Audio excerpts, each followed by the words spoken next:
جو حکمت والا آدمی ہے نا، حکمت والا آدمی، وہ جب بھی کسی کو کوئی خبر دیتا ہے تو وہ ایسی خبر کی سلیکشن کرتا ہے جس خبر میں کوئی آرڈر چھپا ہوا ہوتا ہے.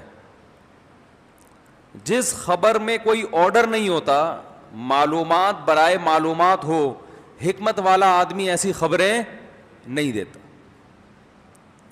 پشتوں میں خبر کو خبر کہتے ہیں نا، خبر اوری کا نا، یہ سننے میں آتا ہے، لوگ بول رہے ہیں خبر اوری کا نا. کیا مطلب ہے اس کا؟ خبر سن رہے ہو، وہ کہتے ہیں اورما. بس ہمیں بھی کچھ پشتو تھوڑی تھوڑی آتی، خبر اوری کا نا، وہ کہتے ہیں کانا. تو جب کوئی حکمت والی ذات کسی کو خبر دیتی ہے تو وہ خبر برائے خبر نہیں ہوتی. جیسے قرآن میں یہ نہیں ہے کہ سورج مشرق سے نکلتا ہے مغرب میں غروب ہوتا ہے. بھائی یہ تو سب کو پتہ ہے، تو کیا کریں؟ مشرق سے نکلتا ہے اور مغرب میں غروب ہوتا ہے تو ہوتا ہے. لیکن قرآن میں اگر کوئی خبر دی جائے گی، میں اس کو پہلے مثال سے سمجھاتا ہوں کہ حکمت والا آدمی جب کوئی خبر دیتا ہے تو خبر میں کوئی آرڈر چھپا ہوا ہوتا ہے. مثال کے طور پر آپ کی بیگم نے آپ کو کہا کہ بکرے کا گوشت لے آئیں 5 کلو. بیگم کچھ بھی کسی بھی ٹائم پہ کہہ سکتی ہے کیونکہ گورنمنٹ کی طرف سے اسے کچھ کہنے پر کوئی پابندی، بولو بھائی، نہیں، کچھ بھی کہہ سکتی ہے. آج بکرے کا گوشت کتنا لے آئیں؟ ایک متوسط درجے کی آمدن والے کو اس نے کہہ دیا کہ بکرے کا گوشت 5 کلو بغیر ہڈی کے لے آئیں. ایک تو بکرے میں ویسے ہی ہڈی زیادہ، گوشت کم ہوتا ہے، اوپر سے وہ بھی جب بغیر ہڈی کا، تو پھر اس کا مطلب کہ بکرا ہی، یعنی بکرے میں سے ہڈی نکل گئی تو رہا کیا. تو آپ جواب میں بیگم کو ایک خبر دیتے ہیں. خبر یہ دیتے ہیں کہ بکرا بہت مہنگا ہو گیا ہے. ایک نیوز ہے نا، بکرا بہت مہنگا ہو گیا ہے. مطلب آپ کا بکرے کی مہنگائی کی اطلاع دینا نہیں ہے، وہ تو اخبار میں بھی پڑھ سکتی ہے، نیٹ پہ بھی دیکھے جا سکتے ہیں کہ بکرے کے ریٹ آج کل کیا چل رہے ہیں.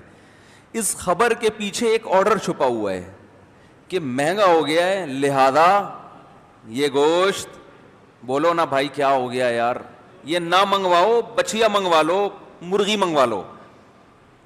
تو یہ خبر برائے خبر نہیں ہے، اس خبر میں ایک آرڈر چھپا ہوا ہے، لہذا یہ مفید خبر ہے، یہ صرف جنرل نالج کے لیے نہیں ہے.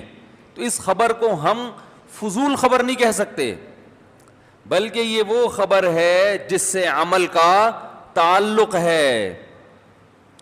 بہت سے لوگ بہت کچھ معلوم حاصل کرنے کی کوشش کرتے ہیں نا. ابھی کچھ دن پہلے میرے پاس ایک سوال آیا ہوا تھا، موسیٰ علیہ السلام کی والدہ کا نام کیا ہے؟ اب میں اگر خبر دیتا کہ فلاں نام ہے، اس کا کوئی فائدہ ہے؟ کوئی فائدہ نہیں ہے. تو بھئی کیا جو بھی نام تھا، بس قرآن نے کہا موسیٰ، موسیٰ کی ماں. تو وہ خبر جس کے پیچھے آرڈر چھپا ہوا ہوتا ہے وہ حکمت والی خبر کہلاتی ہے.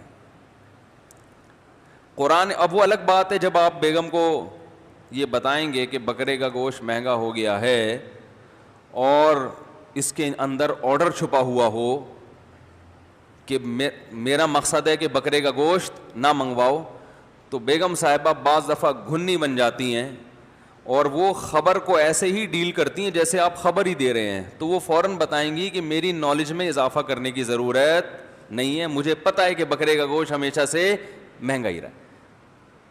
تو یہ ہوتا ہے، وہ بیگم یہ سمجھ جائے، اصل میں سمجھ رہی ہوتی ہے کہ میاں کا مقصد کیا ہے، لیکن وہ بات کو کیا کر دیتی ہیں؟ پلٹ دیتی ہیں کہ بلا وجہ مجھے یہ نالج دینے کی ضرورت کیا ہے. جیسے ایک آدمی نے کسی ہٹے کٹے فقیر کو دیکھا، فقیر نے اس آدمی سے کچھ پیسے مانگے، تو آدمی نے کہا کہ بھائی اتنے ہٹے کٹے ہو کے بھیک مانگتے ہو، شرم نہیں آتی؟ تو اس نے کہا میں نے پیسے مانگے ہیں، مشورہ نہیں مانگا. تو اصل میں وہ جو اس نے مشورہ دیا تھا نا، وہ مشورے کے اندر ایک آرڈر چھپا ہوا تھا کہ میں تمہیں بھیک نہیں دینا چاہ رہا. لیکن وہ فقیر ڈیڑھ ہوشیار تھا، اس نے بات کو کیا کر دیا؟ گھما دیا. تو اس طرح بعض لوگ بات کو گھماتے ہیں. پروفیسر غامدی صاحب آج کل بہت آ رہے ہیں مارکیٹ میں. ان سے کسی نے سوال کیا کہ آپ انکار کرتے ہیں رجم کا. میرا پچھلا بیان اس پہ ہوا تھا نا کہ زانی کی سزا اسلام میں کیا ہے. جو شادی شدہ مرد اگر زنا کرے تو اسلام میں سزا یہ ہے کہ پتھروں سے مار کے اس کو ہلاک کیا جائے. تو غامدی صاحب نے اس کا انکار کیا اس سزا کا کہ یہ نہیں ہے اسلام میں. تو ایک خاتون نے ان سے سوال کیا کہ چاروں امام جو اتنے بڑے بڑے مجتہد تھے, اسی طرح بڑے بڑے محدثین, سب اسی کے قائل ہیں کہ شادی شدہ مرد اگر زنا کرتا ہے تو اسے پتھروں سے مار کے ہلاک کیا جائے گا. تو کیا ان لوگوں کو قرآن و حدیث سمجھ میں نہیں آیا؟ بات آ رہی ہے سمجھ میں؟ تو پروفیسر صاحب نے جواب یہ دیا کہ یہ سب ہمارے لیے قابل احترام تھے, لیکن ہمیں قرآن نے قرآن کو فالو کرنے کا حکم دیا ہے, کسی مجتہد محدث کو فالو کرنے کا حکم نہیں دیا. بات الفاظ ہو سکتے ہیں میری ورڈنگ اپنی ہو, مفہوم اس کا یہی تھا. بات آ رہی ہے سمجھ میں؟ کہ ہم یہ سب ہمارے لیے قابل احترام ہیں مگر غلطی سے پاک کوئی بھی نہیں ہے.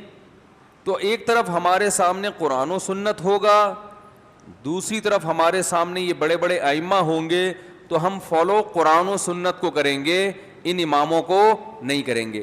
یہ بالکل ایسے ہے جیسے آپ کی بیگم نے کہا کہ بکرے کا گوشت 5 کلو چاہیے, آپ نے کہا بیگم مہنگا ہو گیا ہے.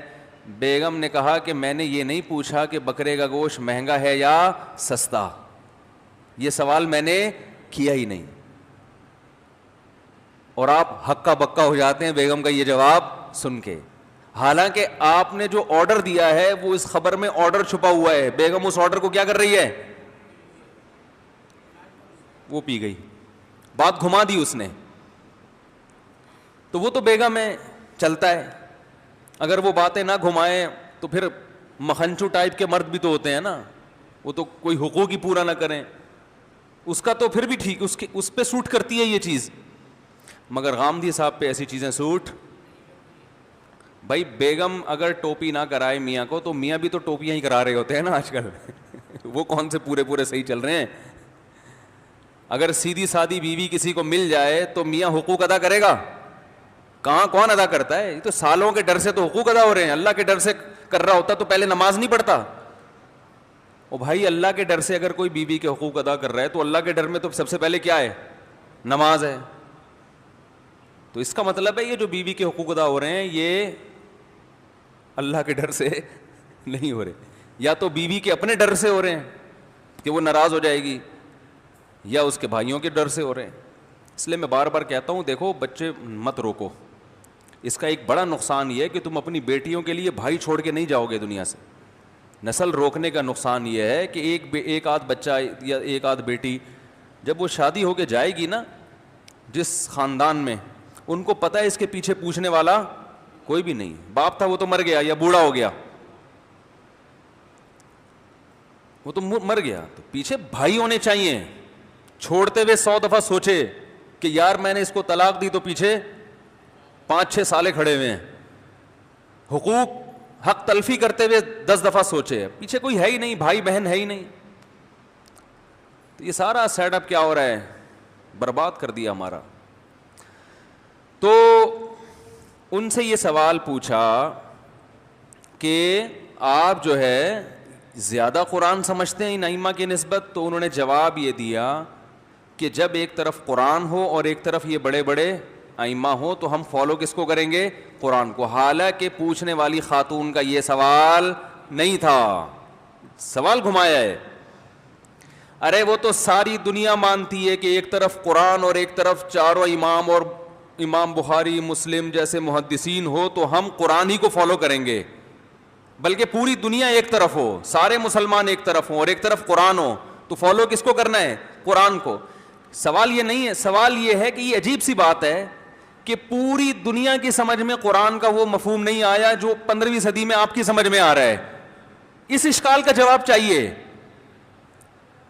کہ ایک غیر مسلم آج اسلام قبول کرتا ہے, وہ کہتا ہے یار تمہارے قرآن اور حدیث تو نہ ابو حنیفہ کی سمجھ میں آیا جس کو آدھی دنیا فالو کر رہی ہے, نہ امام شافعی کی سمجھ میں آیا جس کو 1/3 دنیا فالو کر رہی ہے، نہ امام مالک اور احمد بن حنبل کی سمجھ میں آیا جس کو باقی مسلمان جن کو فالو کر رہے ہیں.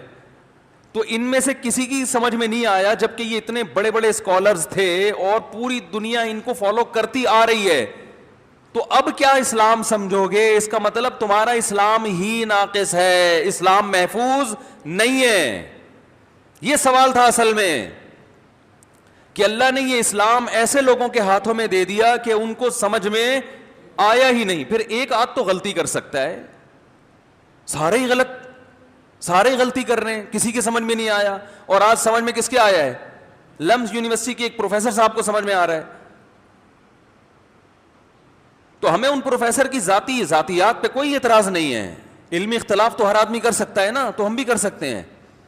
تو ہم آپ سے یہ علمی اختلاف کرتے ہیں کہ آپ سے سوال کچھ پوچھا گیا، جواب کچھ اور دیا گیا. تو یہ چل رہا ہے مارکیٹ میں. جتنے باطل لوگ ہیں سب کا انداز اسی طرح کا ہوتا ہے، پوچھو کچھ جواب کچھ اور ملے گا. تو میں دوبارہ اپنے اصل ٹاپک کی طرف آتا ہوں کہ جب بھی کوئی حکمت والا آدمی کوئی خبر دیتا ہے تو اس خبر کے اندر دیکھو، پشتو میں کہتے ہیں نا خبر اوری کا نا، ایسے ہی کہتے ہیں بھائی، کچھ اور کہتے ہیں تو بتا دیں. خبر اوری کا نا، خبر سن رہے ہو کہ نہیں سن رہے؟ تو یہ کیوں بار بار کہہ رہے تو سن رہے ہو کہ نہیں سن رہے؟ اس کا مطلب کہ بھائی اس خبر کے اندر جو آرڈر چھپا ہوا ہے اس پہ عمل تو نظر آ نہیں رہا. اس کا مطلب تو سن نہیں رہا ہے. صحیح ہے نا؟ اس کا مطلب باپ بیٹے سے کہتا ہے مجھے بہت سخت پیاس لگ رہی ہے، یہ خبر ہے، یہ آرڈر ہے؟ خبر ہے بھائی مجھے پیاس لگ رہی ہے، کہ مجھے کیا لگ رہی ہے؟ پیاس. اس کے اندر آرڈر چھپا ہوا ہے پانی پلاؤ. نہیں آ رہی بات؟ اب دیکھو کوئی کسی کو کہہ رہا ہے اپنے بیٹے کو، بیٹا مجھے بہت سخت پیاس لگ رہی ہے. ایک دفعہ کہہ دیا، بیٹا میں نے کہا ہے میری زبان خشک ہو رہی ہے، پیاس لگ رہی ہے. 2 دفعہ کہہ دیا. تیسری دفعہ کہہ دیا بھائی مجھے پیاس لگ رہی ہے. بیٹا بیٹھا ہوا ہے، اچھا ابو تھینک یو آپ نے ایک اچھی خبر دی. تو آپ پھر بولیں گے اوری کا نا، سن رہا ہے کہ نہیں سن رہا؟ کہے گا ہاں سن رہا ہے. تو سن رہا ہے تو کم بخت پانی کیوں نہیں پلاتا جا کے؟ ہیں یہی کہیں گے کہ نہیں کہیں گے؟ بھائی اگر سن رہا ہے تو جا کے پانی کیوں نہیں پلاتا؟ پانی پلا. مطلب یہ ہے، اس کا مطلب جو پانی نہیں پلا رہا ہے اس کا مطلب تو خبر نہیں سن رہا ہے، تو یعنی سمجھ نہیں رہا ہے تو کہ میں کہنا کیا چاہ رہا ہوں. تو یاد رکھیں قرآن مجید میں جتنی بھی خبریں ہیں، قرآن نے ہمیں پورا واقعہ سنایا موسیٰ علیہ السلام اور فرعون کا. یہ ایک تاریخی واقعہ ہے، لیکن اس میں آرڈر چھپے ہوئے ہیں. کمزور کا مقابلہ طاقتور سے، اہل حق کا مقابلہ ظالم سے. فتح کس کی ہو رہی ہے؟ حق پرستوں کی. حق پرستوں کی فتح ہو رہی ہے. ظالم کا انجام اچھا نہیں ہے. ظاہری نقشوں سے دیکھ کر متاثر مت ہو، یہ آرڈر ہے نا. فرعون کی بڑی حکومت سب کچھ، اللہ نے فرمایا اس سے متاثر مت ہو، اصل تقوی ہے. تو اسی طرح یاد رکھیں اللہ نے جو ہمیں خبر دی ہے کہ کلو نفس ذائقۃ الموت، ہر نفس نے موت کا ذائقہ چکھنا ہے، یہ خبر ہے. یہ تو ساری دنیا کہہ رہی ہے کہ چکھنا ہے، پھر اللہ ہمیں کیوں بتا رہا ہے؟ جیسے آج جمعہ ہے، میں کہوں تو آپ بولیں بھائی ہمیں پتہ ہے. ہاں گھر میں ایک بچہ نہا دھو کے تیاری کر کے جمعے کی نماز پڑھنے نہیں جا رہا، اسے آپ کہتے ہیں بیٹا آج جمعہ ہے، حالانکہ اسے پتہ ہے جمعہ ہے. مطلب یہ کہ حرکتوں سے نہیں لگ رہا کہ تمہارا نماز پڑھنے کا ارادہ ہے. اسے آپ بار بار بتائیں گے آج کیا ہے؟ آج عید ہے. کہتے ہیں نا لوگ آج عید ہے، پریشان کیوں بیٹھا ہوا؟ بھائی آج کیا ہے؟ عید ہے. مطلب پریشانی ختم کرو. تو اللہ نے بتایا کلو نفس ذائقۃ الموت، ہر نفس نے موت کا ذائقہ چکھنا ہے. یہ خبر ہے. اور آج کی تازہ خبر، آج کی کیا ہے؟ یعنی آج جمعے کی تازہ خبر ہے یہ کہ ہر ایک نے موت کا ذائقہ بولو بھائی چکھنا ہے. تو یہ خبر اللہ نے اصل میں جو دی ہے نا، اس کے اندر بہت سے آرڈر چھپے ہوئے ہیں. ایک آرڈر نہیں ہے بلکہ بہت سارے آرڈر ہیں. نمبر 1 کہ یہ تو تمہیں پہلے سے پتہ ہے کہ موت کا ذائقہ چکھنا ہے، لیکن تمہاری حرکتوں سے لگتا ہے کہ تمہیں یہ یقین ہے کہ موت کا ذائقہ نہیں چکھنا. جیسے جمعے کے دن کوئی نہا دھو نہ رہا ہو، یا کسی بچے کے امتحان سر پہ کھڑے ہیں اور وہ بنٹے کھیل رہا ہے، ڈبو کھیل رہا ہے، تو ابا کہیں گے بیٹا کل تمہارا پیپر ہے. حالانکہ اس کو پتہ ہے کہ پیپر ہے، لیکن اسے یاد دہانی کے لیے کہ بھی کیا کر رہا ہے بھائی. تو بچہ کہے گا ابو مجھے تو پتہ ہے کہ کل پیپر ہے، پہلے سے پتہ ہے. تو بیٹا حرکتوں سے لگتا ہے کہ تمہارا یہ خیال ہے کہ کل پیپر نہیں ہے. جن کا کل پیپر ہوتا ہے ان کی حرکتیں ایسی نہیں ہوتی. تو اللہ بھی بتا رہے ہیں کہ ہر نفس نے موت کا ذائقہ چکھنا ہے. اے اللہ ہمیں تو پہلے ہی پتا ہے، ہمیں کیوں بتا رہے ہیں؟ اللہ کہہ رہے ہیں اس لیے بتا رہا ہوں کہ تمہاری حرکتوں سے لگتا ہے کہ تمہیں یہ خبر ہے نہیں. تمہاری حرکتوں سے لگتا ہے کہ تم میں سے ہر شخص قیامت کا اعلان کر کے دنیا سے جائے گا. ہر شخص جو ہے وہ ہمیشہ زندہ رہے گا. تمہاری حرکتوں سے ایسا لگتا ہے. نہیں آ رہی بات؟ میرا خیال ہے. دوسری بات، حرکت سے نہیں، حرکتوں سے. جیسے وہ بچہ جو ہے نا جس کا کل پیپر ہے، ڈبو بھی کھیل رہا ہے، اور جب ڈبو کھیل کے آیا تو سو گیا. تو ایک حرکت سے لگ رہا ہے کہ کل پیپر نہیں ہے، یا حرکتوں سے؟ ایک حرکت ہوتی ہے نا تو ہم کہتے ہیں اس کھیل چھڑا دو. وہ تو ساری حرکتیں ایسی ہیں جس سے لگتا ہے کہ یہ اس کے ذہن میں ہے ہی نہیں کہ کل پیپر ہے. تو ہماری ایک حرکت نہیں ہے بھائی، بہت ساری حرکتوں سے پتہ چلتا ہے کہ ہمارا یہ کانسیپٹ ہے کہ مرنا نہیں. ایک حرکت یہ بھی ہے کہ موت کی بات اچھی نہیں لگتی. کسی محفل میں بیٹھو، بولو ہم سب نے مرنا. کیا ہو گیا بھائی؟ کون مر رہا ہے یہاں؟ سب فٹ فاٹ ہیں، صحت مند ہیں، کیا ہو گیا ہے بھائی؟ یہ ہوتا ہے نا کہ موت کیوں بلا وجہ اچھے بھلے بیٹھے ہوئے تو آگے بلا وجہ قبر لگا کے رکھی ہوئی تو نے. حرکتوں سے پتہ چلتا ہے کہ یہ مرنے کے لیے اس کا یہ کانسیپٹ ہے کہ مرنا نہیں. کیونکہ جو ہوتا ہے تو اس کی خبر تو اچھی لگتی ہے نا، بلکہ اس کے بارے میں تو پوچھتا ہے انسان کہ کب. ارے یار ہر بات میں مثال دینی پڑتی ہے، مصیبت یہ ہے. دیکھو ایک بچہ اب کھیل کود میں مشغول ہے، امتحان کی اناؤنسمنٹ ہو گئی، پتہ چل گیا اخبار میں کہ امتحان ہونے والے ہیں یا امتحان ہوں گے. فوراً بچے کو فکر ہوتی ہے پتہ چلے کہ کب. نہیں آ رہی بات؟ فوراً اس تجسس میں لگ جائے گا کہ ڈیٹ پتہ چلے کہ کب، کیونکہ پھر اس نے تیاری کرنی ہے. تو ہمیں جب پتہ ہے کہ مرنا ہے تو ہمیں تو فوراً اپنے بارے میں یہ سوچنا چاہیے کہ کب وہ دن آئے گا. تو اگر کوئی آپ سے بات کر رہا ہو کہ بھائی آپ کی باڈی کا اسٹرکچر دیکھ کے ایسا لگتا ہے کہ 10-15 سال سے زیادہ چلنے والی کہانی ہے نہیں، خوش ہونا چاہیے، چلو آپ نے بتا دیا، ورنہ میں تو 48 سال سمجھ رہا تھا. لیکن غصہ آئے گا کہ نہیں آئے گا؟ وہ کیسی باتیں کر رہا ہے ابے کیوں بلا وجہ بیٹھے ہیں؟ اچھی اچھی باتیں کرو. کیا کرونا لگا کے رکھی ہوئی کہ لوگ مجھے بھی یہی کہتے ہیں کہ یار ہر وقت کرونا لے کے بیٹھے ہوئے، کرونا سے ڈرا رہے ہو. کرونا سے تھوڑی ڈرا رہے ہیں، موت کی تیاری کے لیے آپ کو کہہ رہے ہیں کہ پہلے سے تیار. نہیں مرے تو اچھی بات ہے، مر گئے تو پہلے سے توبہ طائب کر کے نکل لیں گے. کیا خیال ہے؟ یہ کہنا چاہ رہے ہیں جو آپ سمجھ نہیں پا رہے. تو دوسرا ہم یہ بھی کہہ رہے ہیں کہ اللہ مارے تو ٹھیک ہے، خود سے مرنے کی زبردستی کوشش نہ کرو نا. جتنی تیاری کا ٹائم مل جائے اچھا ہے نا. ارے ایک بچے کو بتایا جائے کہ جنوری میں پیپر ہیں، وہ کہے گا یار اچھا ہے، 4 مہینے بھی تیاری کے لیے ہیں. اور اسے آپشن دیا جانی جی کل ہی پیپر ہے، تو کہے گا یار تھوڑا ٹائم دے دو تو اچھا ہے، اچھے نمبر آ جائیں گے. تو ہم بھی کہتے ہیں زندگی کا تھوڑا ٹائم مل جائے تو جنہوں نے توبہ نہیں کی ہے وہ توبہ کر لیں. کیا خیال ہے؟ کچھ اپنے اعمال کو سیدھا کر لیں، کیونکہ ابھی فوراً مر گئے تو میرا خیال ہے ہم میں سے کوئی ایسا نہیں ہے جو اتنا نیک ہو کہ سیدھا کہاں جائے؟ جنت میں. کچھ ہم لوگوں کے اعمال کو اتنے اچھے تھوڑی ہیں.